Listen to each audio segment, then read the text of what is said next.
오늘의 키워드 시간입니다. 김대호 박사 나오셨습니다. 박사님 어서 오십시오. 네, 반갑습니다. 네, 첫 번째 키워드부터 확인하시죠. 예방적 금리 인하. 자, 앞서 저희가 이번 FOMC 회의 결과 자세히 분석을 해드리고 있는데요. 일단 0.25%포인트 예상대로 금리는 내렸는데 파월 연준 의장이 기자회견에서 한 이 표현이 하나가 좀 핵심인 것 같습니다. 리스크 매니지먼트 컷이다. 그러니까 위험을 관리하기 위한 인하였다라고 얘기를 했는데 그렇다면 앞으로는 금리 인하 좀 더 지켜보고 신중하게 가겠다는 얘기로 들립니다. 이거 어떻게 보셨습니까? 네, 위험 관리용 금리 인하 키워드 아주 적절하게 잘 뽑아 주셨는데요. 한마디로 제롬 파월 연준 의장의 얘기를 종합을 하면 지금 금리 인하할 상황은 아니다. 네. 현재 여러 가지 경제는 양호하고 또 물가 압력은 여전히 있다. 제롬 파월의 기자회견을 보면 트럼프 대통령이 지금 속이 많이 상할 것 같아요. 트럼프 관세가 물가에 미치는 영향은 올해뿐만이 아니라 내년까지도 지리하게 계속 이어질 것이다. 트럼프 대통령은 관세는 이례적이다. 별 걱정 없다라고 여유만만하게 얘기를 했지만 제롬 파월 연준 의장은 그렇지 않다. 지금 물가가 제일 위험하다. 그리고 고용도 신규 고용이 좀 줄어들고 있다. 그런데 그 신규 고용은 이민자가 감소하는 탓이다. 별 얘기가 없다. 자, 지금 연준 FOMC 발표문 이것은 제롬 파월 연준 의장의 기자회견하기 전에 나온 건데요. 예. 고용 하방 위험이 정대되고 있다. 신규 고용 증가가 둔화된다. 그런데 세 번째가 중요합니다. 실업률 여전히 낮은 수준이다. 그다음에 인플레는 다소 높은 상태다. 경제 전망이 불확실하다. 이런 종합적인 것을 볼 때 금리 인하 필요성은 별로 없지만 그러나 혹시 있을지도 모르는 이 고용 하방 위험에 대해서 그 리스크 관리 차원에서 예방적으로 네. 보험 드는 셈 치고 금리 한번 내린다. 이런 얘기거든요. 시장에서는 빅컷 금리 좀 화끈하게 내려야 되는 거 아니냐라는 기대가 있었는데 그런 시장의 기대나 시장의 전망과는 생각하는 관점이나 수위가 상당히 낮았다. 이렇게 볼 수 있습니다. 자, 그런 제롬 파월 연준 의장의 얘기가 나오면서 이 국채금리라든지 실제 시장에 영향을 주는 그 금리들 동향도 상당히 주목을 끌었습니다. 예. 자, 지금 연준이 기준금리 내렸잖아요. 기준 잡고 따라와 이랬는데 안 따라왔습니다. 예. 오히려 국채금리는 장기 국채금리를 위주로 국채금리가 올랐습니다. 네. 그러니까 국채금리가 처음에는 내리는 듯 하다가 완전히 상승 반전을 해버렸단 말이죠. 기자회견을 진행한 이후에 국채금리가 올랐습니다. 자, 연준은 금리 내려라고 기준 잡았지만 우리는 그 기준 따르지 않겠습니다. 라는 시장의 하나의 구태타라고도 볼 수가 있거든요. 예. 그만큼 이번에 금리 인하는 시장 논리를 따른 게 아니라 트럼프 압력 때문에 가해지는 어쩔 수 없는 정치적인 금리 인하다는 것을 다시 한번 적어도 제롬 파월은 항변을 하는 그런 모습을 강하게 드러냈다. 이렇게 볼 수 있겠습니다. 그렇군요. 자, 다음 뉴스 키워드 보면서 계속해서 분석해 나가겠습니다. 예상 밖 점도표. 자, 그런데 연준 위원들의 금리 예상을 담은 점도표를 보면요. 연내 2차례 추가 인하 가능성을 시사를 했습니다. 그리고 내년에는 오히려 1회로 지금 축소가 앞서 나온 그 점도표보다 축소가 됐는데 일단 연내 2회 추가 인하는 파월 연준 의장의 발언과는 좀 배치되는 부분들이 있어서 이 점도표가 신빙성이 좀 떨어지는 것 같은데 이번 점도표는 어떻게 보셨나요? 장미란이라는 분이 이름을 마이런으로 이제 네. 불러달라고 요구했지 않습니까? 저희도 오늘부터 마이런으로 통일을 해서 하기로 했습니다. 그래서 이제 닥터 마이런이 되는데 이분이 새로 연준 이사로 들어왔습니다. 점도표는 19명이 점을 찍는데 어느 정도 비슷해야 되잖아요. 그렇죠. 그런데 이 마이런이라는 분, 이분 점도표 본인이 찍었는지 안 했는지 본인은 얘기하지 않고 있습니다만은 완전히 엉뚱한 표가 하나 있어요. 그러니까 올해 금리 내릴 거다는 인하 관련해서 이 마이런은 다른 사람과는 아주 멀리 떨어진 저 밑쪽에 올해 빅컷을 2번 할 것이다. 네. 이런 예상을 했습니다. 빅컷 2번 할까요? 물론 트럼프 대통령은 그렇게 원하겠지만 이 사람의 통계가 들어가면서 통계 전체의 신빙성이 확 떨어져 버린 겁니다. 그러니까요. 뭐 어쨌든 점도표라는 게 희망을 얘기하는 거지만은 이 이제 중요한 대목은 중장기 점도표인데요. 내년 점도표를 기준으로 보면 지난번 6월 달보다도 오히려 전망이 지금 올라갔거든요. 예. 자, 이것은 올해 점도표네요. 올해 점도표에 자, 지금 2.75를 전망한 사람이 있습니다. 그죠? 평균은 3.6에서 오르내리고 있는데 한 명이 그분이 이제 마이런으로 추정이 돼요. 예. 그러니까 연내 1.25%포인트를 인하한다. 뭐 마이런이 앞으로 뭐 실세가 될 테니까 그분 영향력도 결코 무시할 수는 없지만 점도표의 진폭이 커지면서 점도표의 공신력이 상당히 떨어졌다. 중간값은 3.6입니다. 3.6이라는 것은 올해 2번 정도 인하한다. 그러니까 앞으로 지금 2번 남았으니까 그때마다 0.25%씩 인하 가능할 것이다. 그런데 이제 이 내년은 오히려 중간값이 더 올라가 버렸단 말이죠. 네. 그러면 내년에는 한 번밖에 하지 않는다는 얘기입니다. 그래서 내년 말에 3.4가 된다. 3.4란 금리도 상당히 높은 것이거든요. 그렇죠. 왜 이렇게 단기는 내려가고 장기는 올라갔느냐. 이게 바로 현 경제, 거시경제 상황과 금리 인하와 그대로 상관관계를 아주 극명하게 잘 보여준다고 볼 수 있습니다. 단기는 지금 금리를 내리면 단기는 그 영향을 바로 받는데 장기 금리는 일단 단기 금리 인하의 영향을 받다가도 지금 물가가 높다?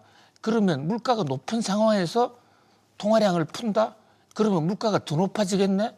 그러면 장기 국채 금리는 더 높아질 수가 있고 연준의 기준금리 인하도 지금은 인하하지만 내년 가면 어떻게 될지 몰라. 오히려 인상할지도 몰라. 이런 우려가 반영됐다. 네. 그래서 단저장고 현상. 이것은 중장기적으로 미국의 금리가 결코 빠른 속도로 내려가지 않는다는 것을 보여주는 것이고 지금의 금리 인하가 시장 상황과는 엇박자가 나는 것이다. 예. 그래서 단기적으로는 유동성 잔치가 올 가능성이 있습니다만은 지금 이렇게 물가 불안 속에서의 금리를 내리는 것은 내년 경제는 좀 더 위험할 수 있다를 보여주는 하나의 시그널이다. 이렇게 볼 수 있겠습니다. 그렇군요. 마이런 이사가 B컷을 2번 예상한 게 이게 신빙성을 점도표를 떨어뜨린 결과로 갔는데 그 앞으로도 또 이제 2차례 남은 FOMC 회의에서도 물론 뭐 점도표가 나오지는 않지만 이런 식으로 계속해서 주장을 하다 보면은 연준 이 흐름이 저희가 좀 시장이 엇박자가 계속 날 수 있다라는 생각도 드는데 이거는 어떻게 보시나요? 그렇습니다. 이번에도 이제 마이런 신임 연준 이사가 혼자 소수 의견을 냈습니다. 0.25% 내리는 것 가지고는 부족하다. 예. 라면서 마이런은 공개적으로 자기 실명을 걸고 0.25%를 내렸어야 했다라고 주장을 했는데요.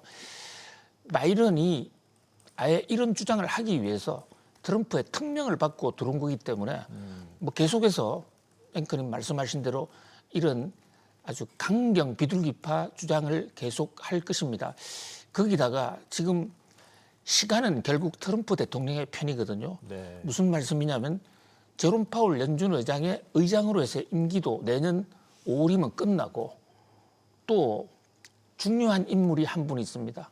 리사 쿡이라는 분. 이분 지금 가처분 재판에서는 승소했지만 트럼프가 끝내 몰아내는데 성공한다면 또 한 명의 트럼프파 연준 위원이 한 명 더 올 거거든요. 지금 팽팽한 균형입니다. 연준 이사 7명 중에 3대 3대 1. 그러니까 바이든이 임명한 사람, 바이든과 민주당이 임명한 사람 셋, 트럼프와 공화당이 임명한 사람 셋, 그리고 제롬 파월 의장은 양쪽에서 다 임명한 이렇게 균형을 이루고 있는데 만약에 리사 쿡이 쫓겨난다면 완전히 역전이 된다. 그런 면에서는 내년도에는 트럼프 스타일로 완전히 연준이 유동성을 훨씬 더 많이 쏟아낼 수 있는 그런 어떤 계기를 잡을 수 있을 것 같습니다. 그런 면에서 리사 쿡의 재판은 단순히 중앙은행 독립성 문제를 떠나서 연준의 세력 판도를 좌우할 수 있는 굉장히 중요한 변수가 됐다. 이렇게 볼 수 있겠습니다. 그렇군요. 알겠습니다. 자, 다음 뉴스 키워드로 넘어가겠습니다. 엔비디아 전면 금지. 자, 중국 당국이 자국 기업들에게 엔비디아의 최신 AI 칩을 사지 말라 구매 금지령을 내렸다는 보도가 나왔습니다. 젠슨 황 CEO 바로 실망스럽다고 표현을 했고요. 주가도 오늘 2% 넘게 꽤 많이 떨어졌습니다. 엔비디아의 중국 악재가 또 나왔는데 이 상황은 어떻게 전개가 될까요?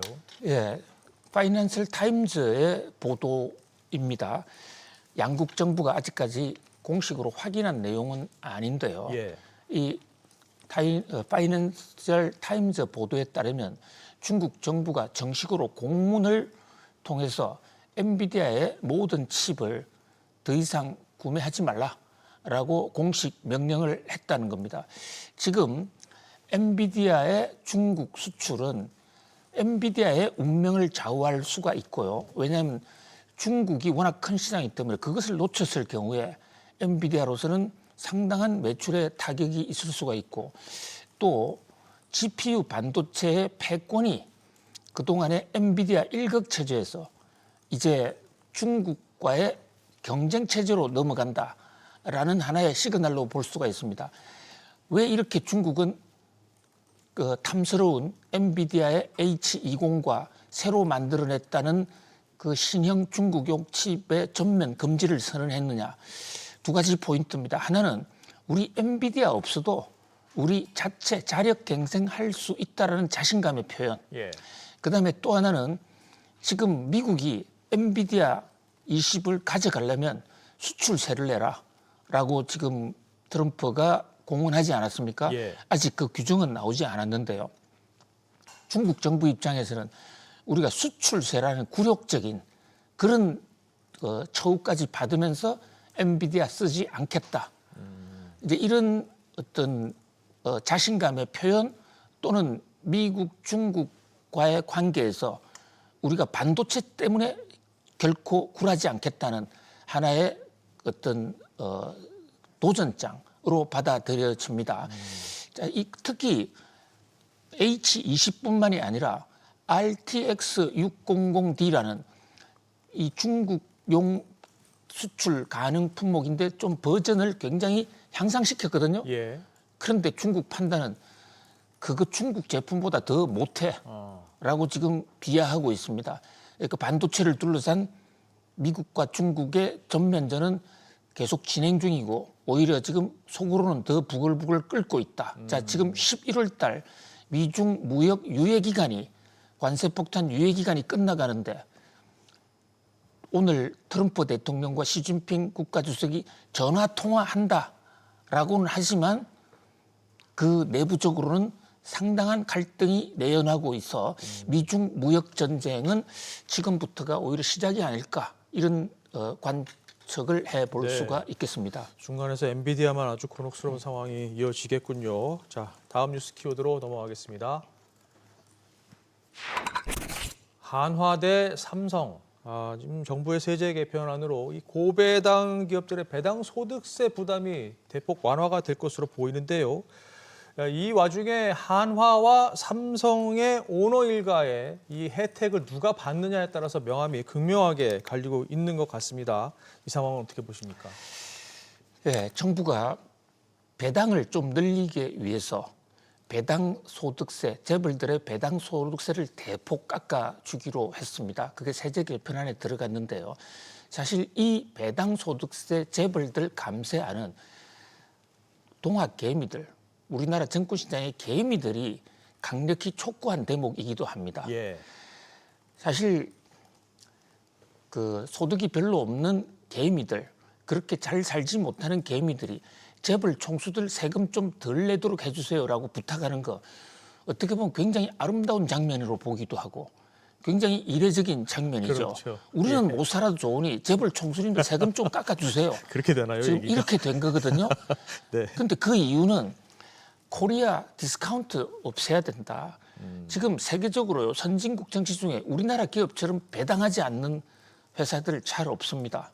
그래서 정부도 배당을 많이 하는 기업들 거기는 분리과세하고 낮은 세율을 적용하겠다고 했는데 이거 통계를 조사를 해보니까 이 그룹별 고배당 기업으로 배당을 많이 하는 기업으로 선정돼서 세금 감면받는 회사의 숫자가 보니까 삼성은 8개, 현대차 4개, LG 3개, 롯데 2개인데 이 5대 기업 중에서 한화는 빵입니다. 이 제로입니다.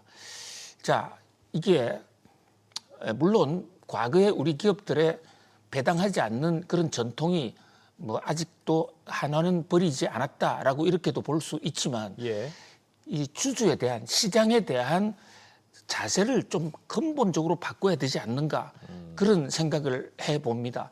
한화가 최근에 김성현 회장에서 김동관 회장으로 그룹 승계를 순조롭게 끝내고 또 마스가의 앞장을 서고 그러면서 주가가 굉장히 많이 올랐거든요. 네. 뭐 그런 것은 그룹에서 여러 가지 경영 전략을 잘 쓴 결과로 칭송을 받고 있기도 합니다. 그런데 이런 배당 소득세 같은 내막을 들여다보면 아들에게만 모든 혜택을 몰아준다. 김동관 회장만을 위한 회사냐 이겁니다. 상장 회사는 모든 주식과 같이 가는 거잖아요. 그런데 같은 다른 재벌 그룹에 비해서 한화는 그렇게 주가가 많이 오르고 있는데도 불구하고 고배당 기업이 하나도 없다. 자, 이런 식으로 나가면요. 결국 지금은 유상증자라든지 뭐 아주 여러 가지 꾀를 통해서 여러 가지 주식 그 기술, 주가 관리 기술을 통해서 아들과의 승계가 당장에는 순조로울 것으로 보일 수도 있지만 중장기적으로 가면 김동관 회장에 대한 결국은 김동관 회장을 위해서 다수 주주를 희생시킨다라는 이런 비판을 받을 수도 있거든요. 예. 자, 지금 정부와 또 국민들 다수 그 개미들이 재벌들 세금까지 깎아주려고 지금 나서지 않았습니까? 이제는 한화도 여기에 화답을 할 시간이다 이렇게 보여집니다. 네. 한화에 대한 메시지였군요. 알겠습니다. 자, 오늘 짚어본 뉴스 키워드 다시 한번 보시죠. 예방적 금리 인하, 예상 밖 점도표, 엔비디아 전면 금지, 그리고 한화 대 삼성 이렇게 짚어봤습니다. 박사님 오늘도 잘 들었습니다. 고맙습니다. 감사합니다.